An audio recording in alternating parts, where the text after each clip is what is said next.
Mesdames et messieurs, bonsoir. C'est vrai que il est 17 heures et nous allons continuer notre échange sur la procédure pénale.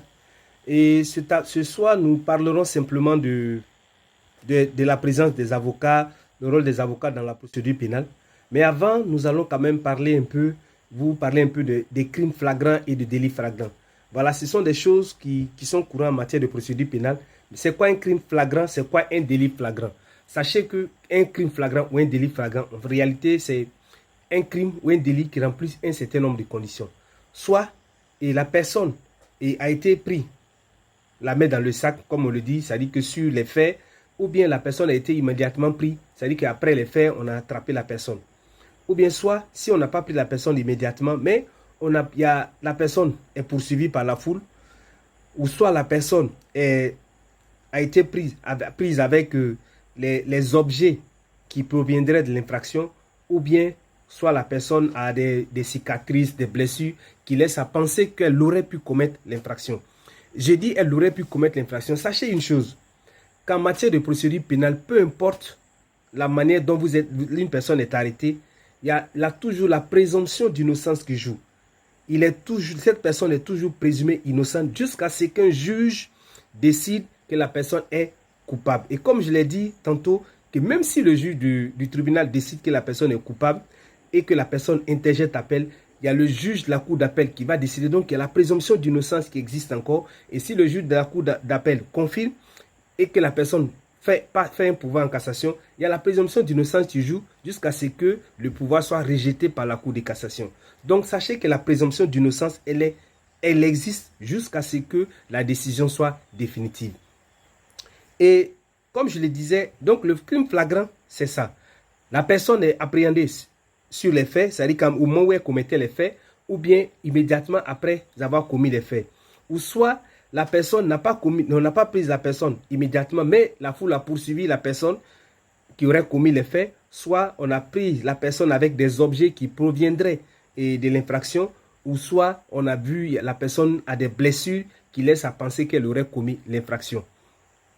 Il faut savoir que lorsqu'il y a un crime qui est porté à la connaissance de l'officier de police judiciaire, il va informer le procureur de la République et s'il y a lieu de s'y rendre, il va s'y rendre sur les lieux. Le procureur de la République lui-même peut aussi se rendre sur les lieux, se faire accompagner par un médecin légiste. Le médecin légiste, c'est le médecin qui est chargé de déterminer lorsqu'il y a un crime, si oui ou non c'est un crime naturel, si à quelle heure la personne est décédée, etc. Donc c'est le rôle du médecin légiste. Donc il se fait accompagner par un médecin légiste qui va déterminer effectivement la nature de la mort, la nature de l'infraction, si c'est effectivement une mort naturelle, si c'est une mort violente, si ça a été causé par telle ou telle chose. Donc il va se faire accompagner.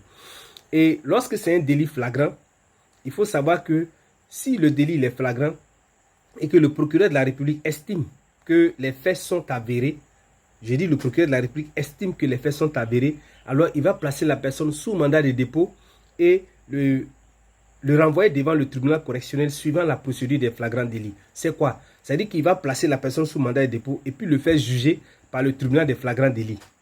Maintenant, c'est 15 jours si il estime que les faits sont avérés. Mais jusque-là aussi, il y a toujours la présomption d'innocence qui existe. Donc ça, il ne faut pas que vous l'oubliez.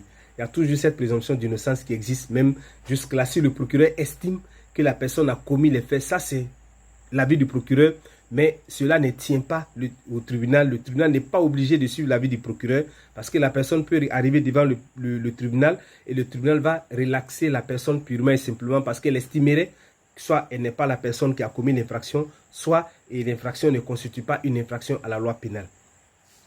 Alors, comme je disais, il y a le rôle de l'avocat dans la procédure pénale. Il faut savoir que l'avocat a un rôle important dans la procédure pénale, même si on peut avoir une procédure pénale sans avocat, mais il faut savoir qu'un avocat dans la procédure pénale, ça change beaucoup de choses. Et je dirais un avocat dans toute procédure, ça change beaucoup de choses. Donc, je lance vraiment l'appel à tout le monde, à toute personne, de vraiment se tourner vers les avocats parce que c'est très important. Nous n'avons pas la connaissance et ce sont des personnes qui ont la connaissance. Voilà, même si nous prenons un avocat, on peut toujours avoir quand même l'œil sur cet avocat, toujours demander, maître, comment ça se passe. Ça, ce sont des choses que nous pouvons faire. Mais si l'avocat, on le prend, qui ne fait pas le travail, on peut avoir recours au bâtonnier pour dénoncer les avocats qui ne font pas le travail. Ça, il faut le faire. Sachez que c'est possible. Ce n'est pas parce qu'il est avocat que vous ne pouvez pas le dénoncer s'il ne fait pas le travail. Si un avocat ne fait pas son travail, vous saisissez le bâtonnier et vous dénoncez cet avocat parce que s'il ne fait pas son travail, alors il ne doit pas se constituer un avocat. Un avocat qui est constitué par quelqu'un, qui est pris par quelqu'un, qui reçoit l'argent, même une avance, et qui ne se présente pas pour défendre cette personne, alors dénoncez cet avocat au bâtonnier. Ce n'est pas parce que, non, tous les avocats ne sont pas comme ça. Mais je vais dire, s'il y a des avocats parmi les avocats qui refusent de faire ce pourquoi ils sont avocats, alors dénoncez-les au bâtonnier. Alors, la procédure pénale, l'article 90 nous dit que l'avocat est en principe la personne qui assiste, que ce soit la partie civile, que ce soit la personne mise en cause, que ce soit le témoin devant l'officier de police judiciaire et devant toute la procédure. Mais nous sommes pour le moment devant l'officier de police judiciaire. Donc, l'avocat assiste les personnes. Mais dans les zones où il n'y a pas d'avocat, parce que vous savez qu'en Côte d'Ivoire, généralement, tous les cabinets d'avocats sont concentrés à Abidjan. Sauf quelques zones où il y a des cabinets, mais tous les cabinets d'avocats sont concentrés à Abidjan. Donc, en dehors d'Abidjan, si vous êtes par exemple à Boville, ou à Boisseau, ou à chose, je dis n'importe quoi, à Zopé, il n'y a pas de cabinet d'avocat là-bas. Alors, si vous êtes arrêté, que vous êtes devant l'officier de police judiciaire, vous pouvez demander à être assisté par un de vos parents. Et l'officier de police judiciaire même doit vous informer, doit vous dire ce droit-là, parce que c'est votre droit d'être informé que vous avez la possibilité de vous faire assister par un parent dans les zones où il n'y a pas d'avocat. Donc, l'officier de police judiciaire doit informer la personne qui est arrêtée qu'elle a le droit d'informer un de ses parents qui viendrait l'assister parce que c'est une zone où il n'y a pas d'avocat. Alors, vous pouvez demander à un ami, vous pouvez demander à un parent, vous pouvez demander à n'importe quelle personne que vous estimez, que vous pensez qu'elle peut vous aider, vous assister, qu'elle vienne vous assister. Donc, elle va se présenter avec vous et dans les locaux de dans les locaux de la police judiciaire, la gendarmerie ou le commissariat, et on va vous interroger si vous êtes la partie mise en cause devant cette personne, et si vous êtes la victime ou le témoin, on va vous auditionner devant cette personne, en présence de cette personne qui va vous écouter, et à la fin, l'officier de police judiciaire va mentionner dans le procès verbal que la personne a été assistée de tel parent ou tel ami ou telle autre personne. Maintenant, si la personne qui assiste n'est pas d'accord, peut-être faire des remarques, alors on doit mentionner cela dans le procès verbal. Donc, dans les zones où il n'y a pas d'avocat, c'est une obligation, et ça, l'officier de police judiciaire doit, parce que c'est votre droit, d'être informé que vous avez la possibilité d'appeler un parent, un ami ou une connaissance pour venir vous assister et dans les locaux de l'officier de police judiciaire. Et l'avocat qui vient, si la personne qui arrive dans les locaux arrive avec un avocat, il doit être entendu en présence de sa, elle doit être entendue plutôt en présence de son avocat. Maintenant, si elle arrive là-bas, qu'elle n'a pas d'avocat, qu'elle demande à voir un avocat ou à être assistée par un parent, l'officier de police judiciaire doit lui donner l'occasion d'appeler l'avocat ou le parent en question qui viendrait l'assister.